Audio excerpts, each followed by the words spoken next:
సంగీత police constable ఎవరైతే ఉన్నారో ఆమె ఆత్మహత్య ప్రయత్నం చేసింది తెలిసిందే. సో దానికి సంబంధించిన మరిన్ని వివరాలు మనం సిఐ కరుణాకర్ గారు ఉన్నారు, సార్తో మాట్లాడే ప్రయత్నం. సార్ నమస్తే సార్, అసలు ఏం జరిగింది? శ్రీధర్ రెడ్డి అనే వ్యక్తిని మీరు అదుపులోకి తీసుకున్నారా? ఎంతవరకు వచ్చింది? శ్రీధర్ రావు అని చెప్పి అతను నిన్న మార్నింగ్ నుంచి ఏఆర్ హెడ్ క్వార్టర్కి అటాచ్లో ఉన్నాడు. అది భూపాలపల్లి ఏఆర్ హెడ్ క్వార్టర్ అటాచ్లో ఉన్నాడు. అతను డ్యూటీకి కూడా రాలేదని చెప్పారు. మేము నైటే కానిస్టేబుల్ కూడా పంపించినాము, కానీ అక్కడ ఎవరు దొరకలేదు. వాళ్ళ పేరెంట్స్, వాళ్ళ భార్య, బంధువులతో మాట్లాడుతున్నాము. వాళ్ళతో చెప్పినాము తొందరగా పోలీసులు సరెండర్ కావడం, లేకపోతే పోలీస్ ప్రొసీజర్కి సహకరించమని చెప్పినా, అదర్వైజ్ మేము చట్ట ప్రకారం ఏం చేయాలో అది చేస్తాము.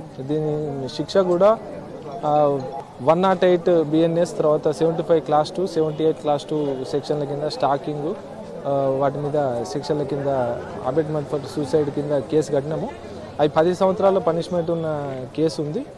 అతనికి ఖచ్చితంగా ఇండిసిప్లిన్ వెళ్ళని తెలుస్తుంది. ఖచ్చితంగా చట్ట ప్రకారం శిక్ష పడే విధంగా చేయడంలో పోలీసు ఎట్టి పరిస్థితుల్లో ప్రయత్నం చేస్తారు. సరే, అరుంధతి అనే మహిళ కూడా ఇందులో పాత్ర ఉందని చెప్తున్నారు. ఈమె గురించి ఆమె అంటే రాసిన సూసైడ్ నోట్లో కనిపించింది. అరుంధతి ఆమె ఇట్లా ఫోన్ చేసి బెదిరించిందని చెప్పి ఒక మాట రాసింది. దాని గురించి క్లారిటీ ఏం లేదు. కాబట్టి ఫ్యూచర్లో మనం ఇన్వెస్టిగేషన్ చేసే క్రమంలో అవన్నీ బయటకు వస్తాయి. దాన్ని బట్టి ఇంకేమి సెక్షన్లు యాడ్ చేసినా, ఇంకెవరైనా పర్సన్స్ ఇన్వాల్వ్ అయినా అవన్నీ బయటకు వస్తే చట్ట ప్రకారం మేము యాక్షన్ వాళ్ళ మీద కూడా చేస్తాం. ఇప్పటికైతే శ్రీధర్ మీద కేసు నమోదైంది. సార్, ఇప్పుడు ఇక్కడ ఉన్న కుటుంబ సభ్యులందరూ కూడా ఒక పోలీస్ మహిళకే పోలీస్ వాళ్ళు మాకు న్యాయం చేయట్లేదు అంటూ కూడా ఆరోపించిన పరిస్థితి కనిపిస్తుంది. వాళ్ళకి మీరు ఏం సమాధానం చెప్తారు? ఇప్పుడు న్యాయం అని అంటే చట్ట ప్రకారం చేయాల్సిన అందరికీ, పౌరులందరికీ ఇదే చట్టం వర్తిస్తుంది. కాబట్టి మనం కేసు ఇవ్వగానే వెంటనే వాళ్ళతోటి తెలియగానే మన పోలీసులు పోయినాం, అటెండ్ అయినాం, అక్కడ ఉన్న పరిస్థితులను అర్థం చేసుకొని వాళ్ళకి నైట్ 2 గంటల దాకా నేనే ఉన్నా.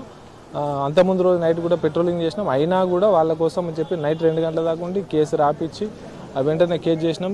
పై ఆఫీసర్లు కూడా డీసీపీ మేడం కానీ, ఏసీపీ సార్లు కానీ, సిపి సార్ కూడా దీన్ని ఎంక్వైరీ చేశారు. ఈవెన్ భూపాలపల్లి ఎస్పీ గారు, భూపాలపల్లి అడిషనల్ ఎస్పీ గారు, వాళ్ళ సిఐ గారు, అందరూ ఏఆర్ సంబంధించిన సిబ్బంది అందరూ కూడా వాళ్ళకి ట్రైనింగ్ ఇచ్చిన ఆఫీసర్స్ కూడా ఇక్కడికి వచ్చి మనం ఏం జరుగుతుందని ఎప్పటికప్పుడు తెలుసుకున్నారు. భూపాలపల్లి పోలీస్ తరఫున కానీ, మా కమిషనరేట్ పోలీస్ తరఫున కానీ అన్ని రకాలుగా చర్యలు వాళ్ళు ఆల్రెడీ స్టార్ట్ చేశారు, తీసుకుంటారు.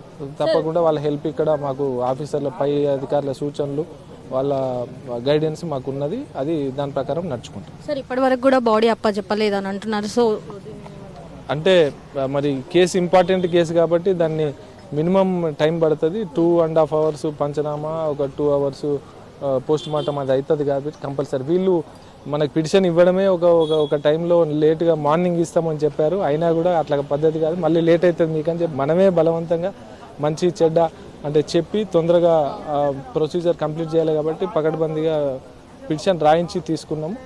అట్లా డిలే కానీ ఇంకొకటి కానీ అవ్వడానికి అవకాశం లేదు. అంత ప్రొసీజర్ ప్రకారం జరుగుతుంది. మనకు 24 గంటలు కూడా గడవలేదు ఇంతవరకు. అంటే ఇన్సిడెంట్ జరిగి 24 గంటలు కూడా గడవలేదు. ఇప్పుడు ఎవరైనా తెలియని వాళ్ళు మాట్లాడిన మాటలు మనం పట్టించుకోవాల్సిన అవసరం లేదు. మేము పని చేసుకుంటూ పోతాం, మాటలు మాట్లాడాల్సిన అవసరం మాకు లేదు. సో మరి విన్నారు కదా, ఇది ఇన్వెస్టిగేషన్ మేము తప్పకుండా చేస్తాము, న్యాయం జరిగేలాగా మేము చేస్తామంటూ కూడా సిఐ గారు అయితే మనతో పాటు చెప్పడం జరుగుతుంది. ఇంకా ఇన్వెస్టిగేషన్ జరుగుతూనే ఉన్నది. సో మరికొద్ది సేపట్లో కూడా ఇన్వెస్టిగేషన్ అంతా ప్రిపేర్ అయిపోయిన తర్వాత కూడా బాడీ అయితే మేము కుటుంబ సభ్యులకి అప్పచెప్తామంటూ కూడా ఇక్కడ సిఐ కరుణాకర్ గారు అయితే మనతో పాటు అయితే చెప్పడం జరుగుతుంది. కెమెరా పర్సన్ సంజయ్తో సంతోష్, NSN న్యూస్, వరంగల్.